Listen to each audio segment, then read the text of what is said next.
என்ன பண்றாரு, 30,000 பேரை கூட்டிக் கொண்டு இப்போ புதுசா வேற பிளான் பண்றாங்க. ஏற்கனவே அவங்களால முறியடிக்கப்பட்டு ஓடி வந்தவர்கள் இப்போ மறுபடியும் அதே போல போய் ஏன் முறியடிக்கப்படணும்? இப்போ கர்த்தர் அவங்களே நம்ம கையில ஒப்பு கொடுத்தேன்னு சொன்னாரு.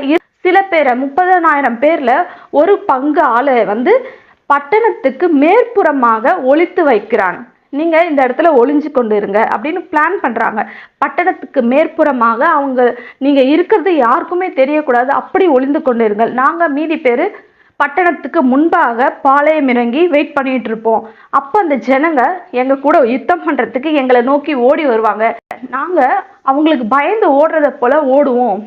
அப்போ நீங்க ஒளிஞ்சுகிட்டு இருக்க நீங்க பட்டணத்துக்குள்ள வந்து அந்த பட்டணத்தை தீ கொளுத்தி போடணும். இப்படி நாம் அந்த பட்டணத்தை கைப்பற்றுவோம் அப்படின்னு சொல்லி ஒரு பிளான் போடுறாங்க. பிளான் போட்டு அதே மாதிரி அந்த பிளானும் அந்த இடத்துல செயல்படுத்துறாங்க. ஒரு கூட்டம் பட்டணத்துக்கு மேற்புறமாக போய்